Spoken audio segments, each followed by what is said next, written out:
Welcome to another episode of This Is Anything Goes, and today I'm going to show you something on the Toyota Alphard. These are the rear lower and upper rubber for the coil springs. Do change this if you're having some weird sound coming from the rear, especially on uneven roads. And these are something that people normally don't change, so you might want to give that a check. Let's get to it. Okay, so first off, we will need to loosen the nuts. Then we'll jack the car up, and we'll need to jack both sides, left and right. And then we'll remove the wheels, and I will show you what to do next. Okay, so now that we have the wheels off, the next thing we need to remove is the nut that holds the suspension over here. So we need to remove it on both sides, here and here, so that we can actually lower this entire bar. Then we'll get access to the spring. Okay, so once you have removed the two bolts over here, these are size 17 mm. You'll notice that this is able to actually come all the way down. And what you need to do now is just wiggle the spring out. I find the easiest is to actually hold your hub here and then wiggle it, or more like rock it back and forth. Oh, sorry, up and down. Then pull this out.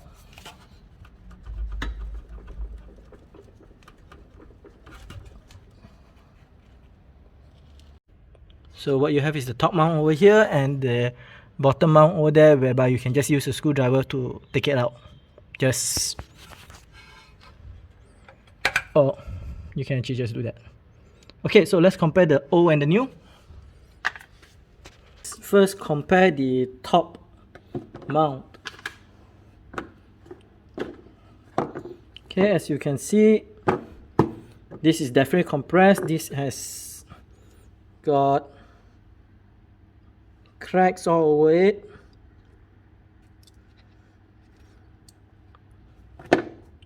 New, obviously, so it doesn't really have the spring channel pushed into it.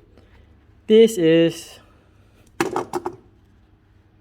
I hope you can see all the cracks, and it definitely feels thinner, even if you were to compare it like this. Okay, it definitely have already compressed a lot. So let's have a look.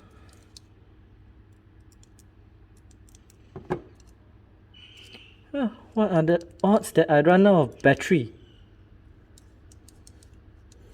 Anyway, not to worry. So this is about 10 mm. And this is about 5 mm.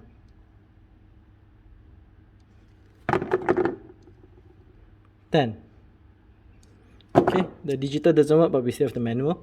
Okay, so let's have a look at the lower mount. God,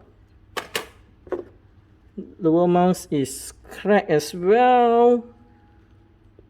Pretty dirty, so I'll need to clean it off, the part on the car, and for some odd reason this feels much lighter than the new one. That's pretty odd. Okay, let's have a look. This is about 14 mm.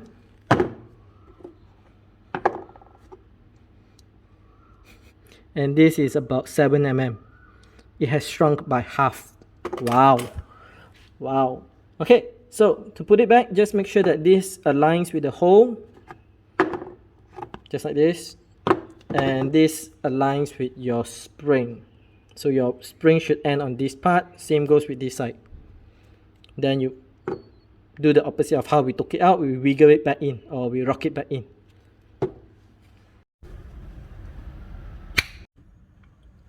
Ooh yeah. Okay, so make sure this stops at the top here.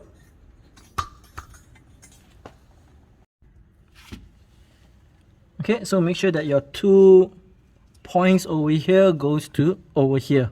These two over here. Then we'll wiggle the spring in. Okay, so once you have wiggled in, and it will be a bit more difficult because, as you saw, the difference between the two rubbers are about 10 mm.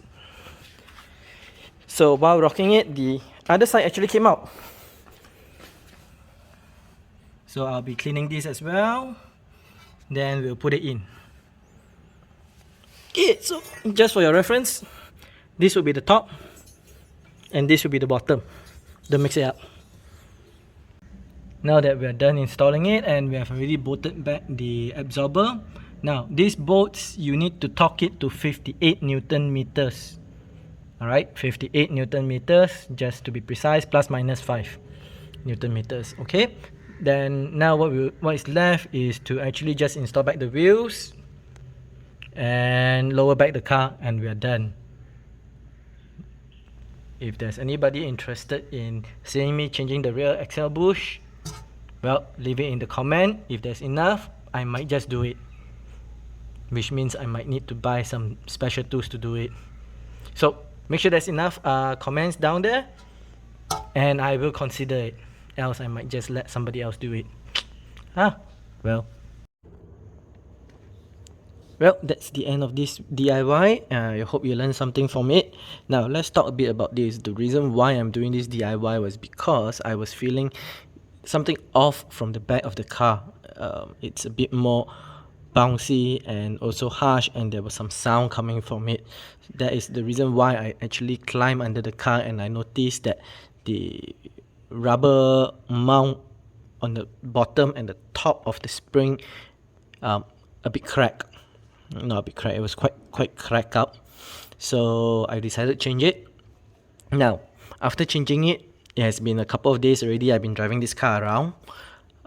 Here are my thoughts on it. Okay, so the moment I install back the wheels and put the car back down, I noticed one thing, which is the car seems a bit higher, which is not surprising because like how you saw in the earlier part of the video where I was measuring, it was a total of about slightly more than 10 millimeters difference in thickness, both top and bottom, 7 plus something. Okay, so overall it increased the height of the car a bit, about 1 finger. Following Malaysian standard, we go by fingers, right? Okay, so that's one. And I feel that the car drives more solidly. It doesn't bounce as much as it used to at the back, which is surprising. It's not really something that I expect, because usually the bounce rate is determined by your absorber and your springs, not the rubber mount. But that's how I feel it. It doesn't feel like it goes all over the place, which is good. Okay, now another thing that I want to talk about is alignment. Do you need to do an alignment after you change the rubber mounts? No, in this car particularly, no, because there's nothing to adjust at the back here anyway. Okay, you can't adjust the camber, you can't adjust the alignment. It's all fixed. Unless you got into an accident, then that's a different story. Yeah.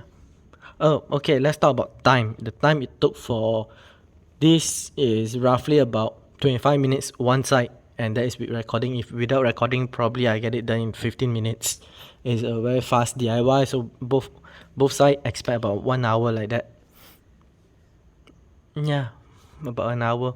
And in terms of cost, the cost of the bottom rubber is about 25 ringgit. The top is also about 25 ringgit. So that's 50 ringgit per side, and you need to do both sides. Don't just do one side, do both sides one shot, alright?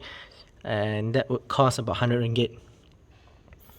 Okay, so I guess that's all there is for me to talk about. Yep. Okay, so as usual, if you like this video, make sure you hit that. If you dislike it, you can hit this, but leave us a comment down below on how to improve further. And if you have not done so, make sure you hit the subscribe, hit the like and the bell button so you get notified on our next upload. Till then, I will see you again.